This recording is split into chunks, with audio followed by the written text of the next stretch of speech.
Welcome back to बिना classes. आज हम लोग पढ़ने वाले हैं इस वीडियो में लाइंस एंड एंगल्स चैप्टर से जितने भी थ्योरम्स है, all the theorems and axioms. So जितने भी थ्योरम्स एंड एक्सियम्स है उसके बारे में पढ़ेंगे, क्योंकि बिना थ्योरम एंड एक्सियम्स जाने आप इस चैप्टर में कोई भी क्वेश्चन सॉल्व नहीं कर सकते। इस वीडियो में एक शॉट में, इन वन शॉट में हम सारे थ्योरम्स करेंगे, 4 एक्सियम्स एंड 8 थ्योरम्स को समझेंगे। उसकी प्रॉपर्टी क्या है, थ्योरम क्या है, उसकी प्रॉपर्टीज़ क्या है, उसको अप्लाई कैसे करना है। ओके, तो देखिए कौन कौन से थ्योरम हम लोग करने वाले हैं। सो एक्सियम 6.1, 6.2, 6.3 एंड 6.4, ये 4 एक्सियम्स करेंगे हम लोग। And theorem 1, 6.1, 6.2, 6.3, 6.4, 6.5, 6.6, 6.7 and 6.8। So total 4 axiom और 8 थ्योरम हम लोग आज इस टॉपिक में कवर करेंगे। एक वीडियो आप देख लीजिएगा तो आप आराम से सारे क्वेश्चंस को सॉल्व कर पाएंगे, जितने भी एक्सरसाइज 6 के क्वेश्चंस हैं।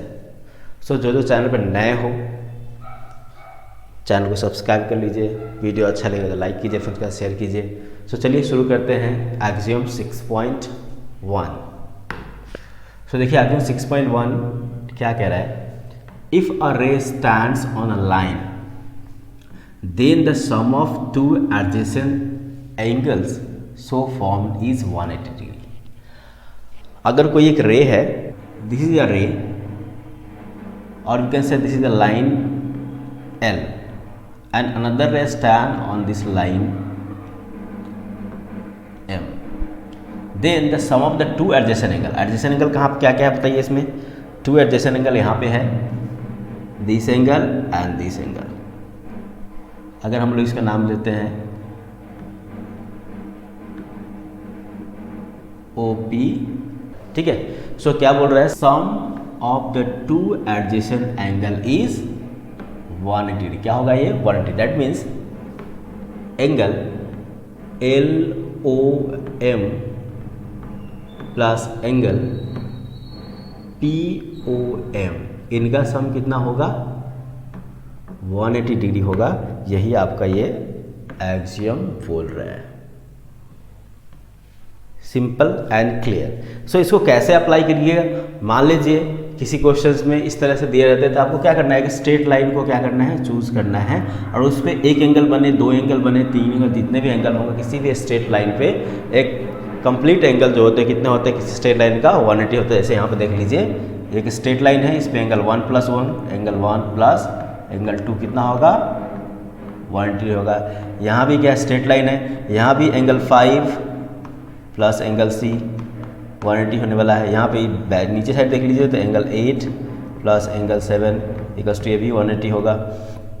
ठीक है। अब अगर इस तरह से देखते हैं एंगल 1 + 4, ये भी 180 डिग्री होने वाला है। अगर हम यहाँ पे देखते हैं एंगल 5 + 8 180, 6 + 7 180, 2 + 1, मतलब सिंपल सी बात है।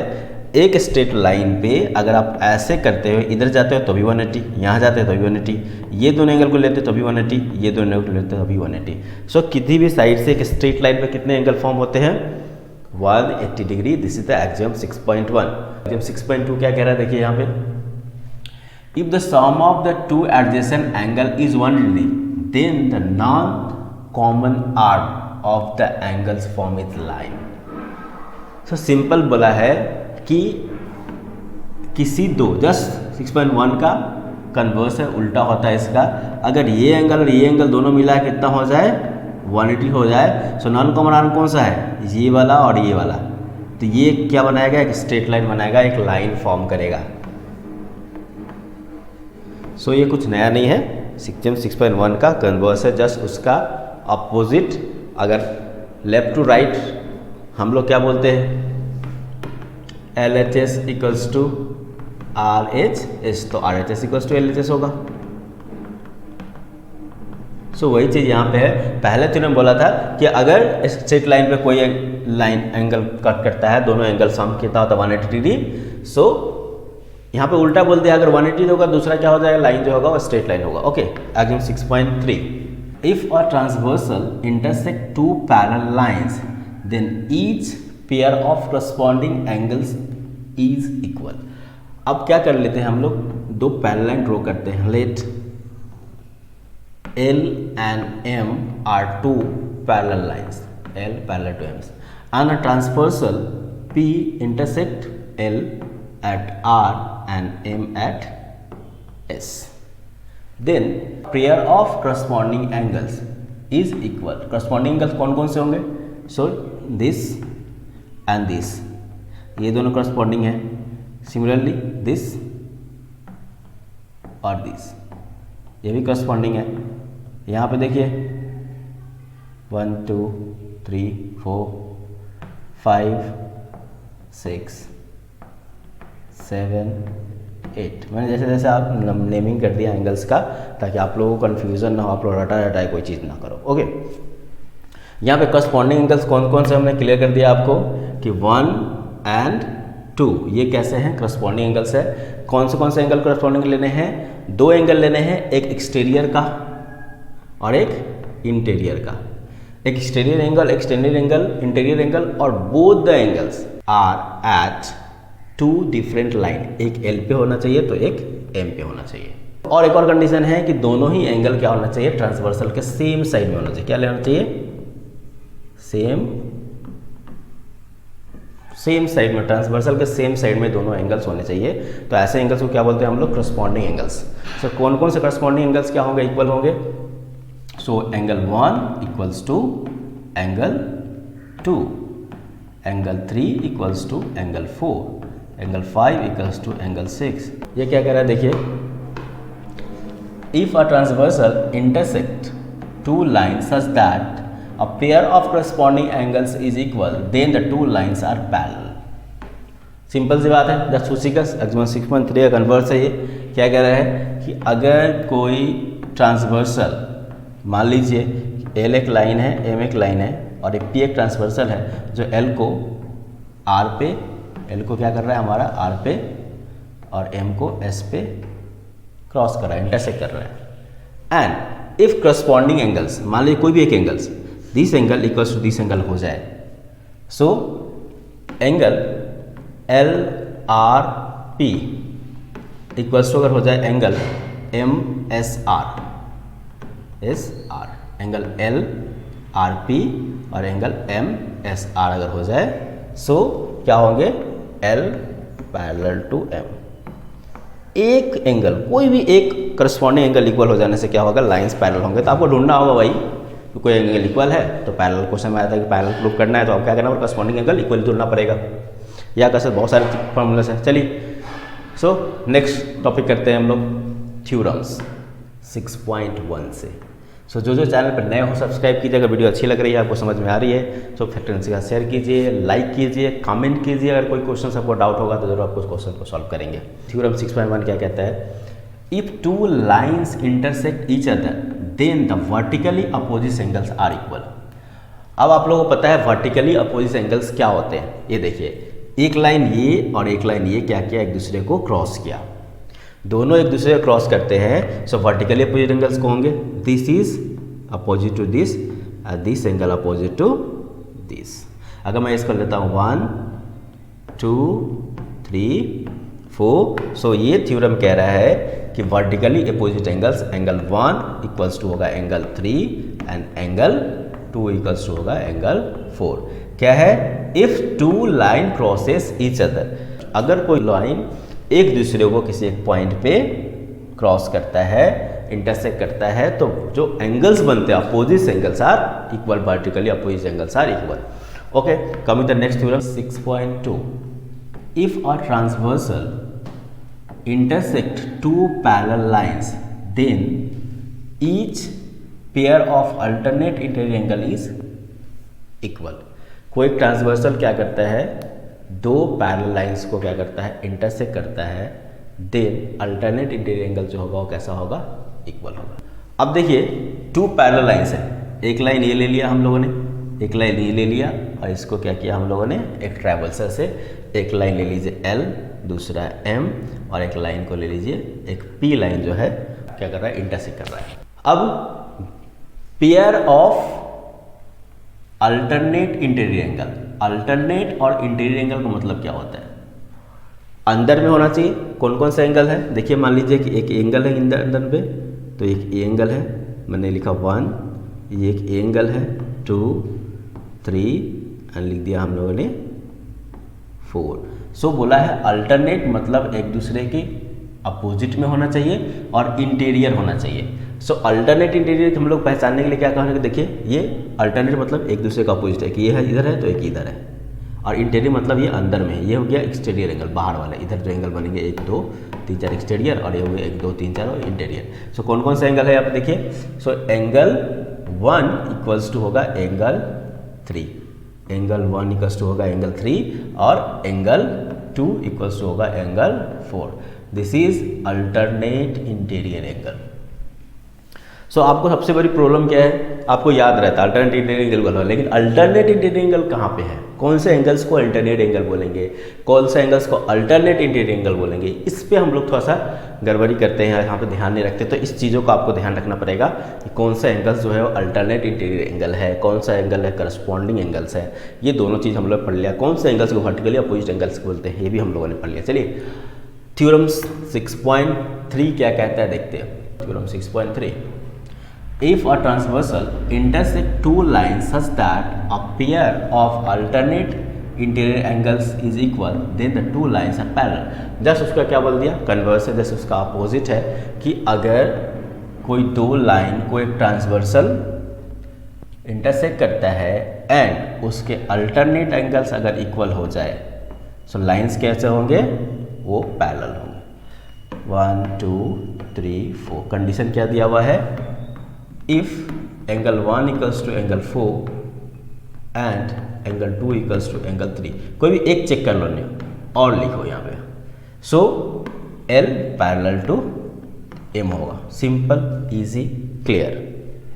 Okay, if a transversal intersect two parallel lines, then each pair of interior angles on the same side of the transversal is supplementary. अब सप्लीमेंट्री का क्या मतलब होता है आप लोगों को पता है, अगर दो पैरेलल लाइंस है, अगेन सेम डायग्राम, दो पैरेलल L और M लिया, इसका एक ट्रांसवर्सल है P। अब बोला है then each pair of interior angle, pair of interior angle कौन से होंगे, ये on the same side of transversal, मतलब ट्रांसवर्सल के सेम साइड, मतलब ये वाला साइड होगा तो ये वाला साइड होगा तो ये वाला।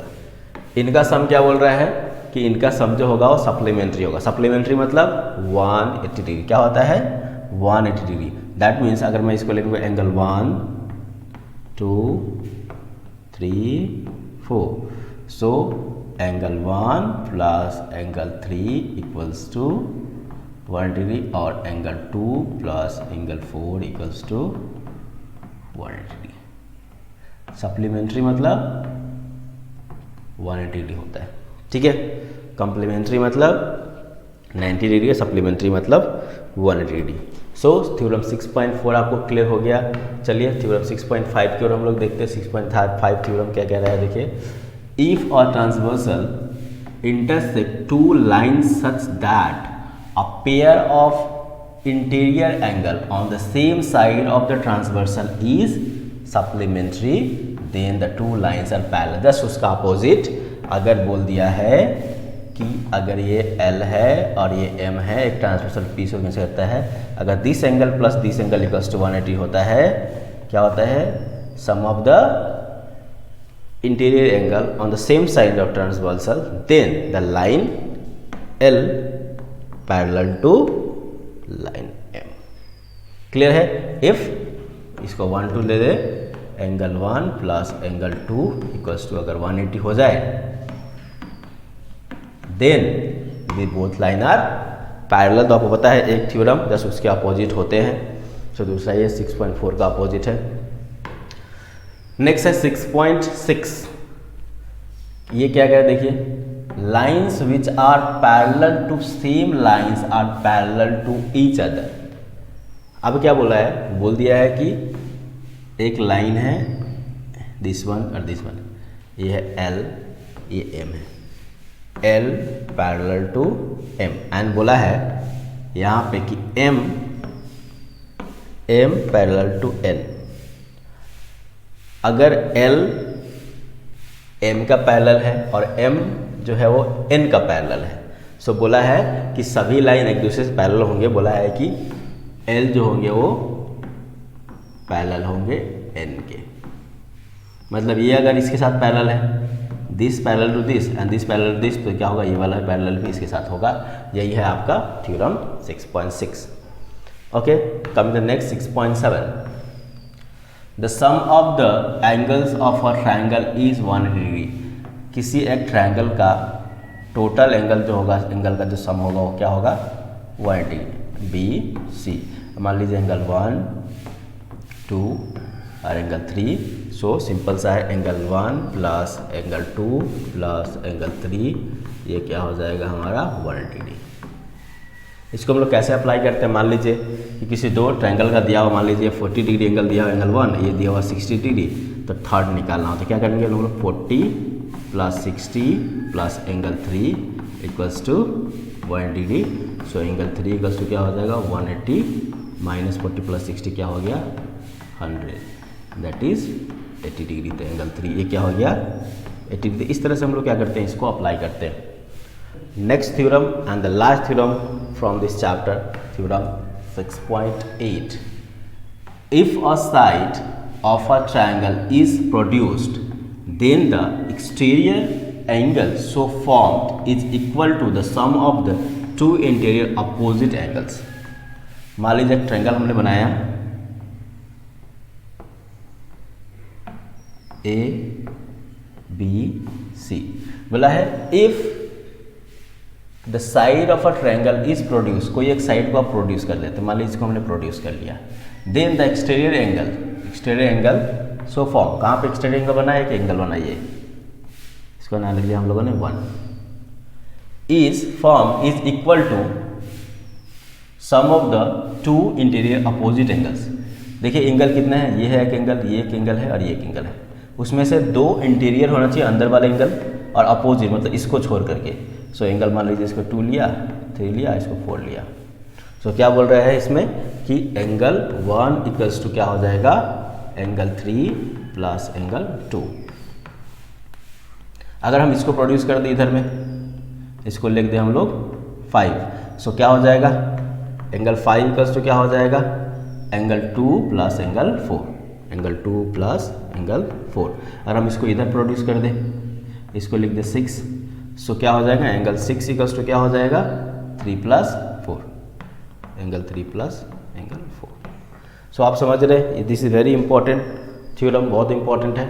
सो ये टोटल 8 थ्योरम्स थे, ठीक है, जिसको अगर आप अच्छे से याद कर लेते हो तो आप आराम से चैप्टर पूरा अच्छे से कर सकते हो। नॉट ओनली दिस चैप्टर, आप आगे 9 के आगे 10 में जाओ, किसी भी चैप्टर में जाओगे तो ये जो थ्योरम्स है लाइंस एंड एंगल्स के ऊपर, ये सारे थ्योरम बहुत इंपॉर्टेंट होते हैं। आगे जितने भी आप ज्योमेट्री के क्वेश्चंस करेंगे, आप सारे क्वेश्चंस इस थ्योरम्स के बेसिस पे कर पाएंगे और करेंगे। आगे चैप्टर जब आएंगे ट्रायंगल्स में आएंगे तभी वहाँ भी ये चैप्टर यूज होने वाला है।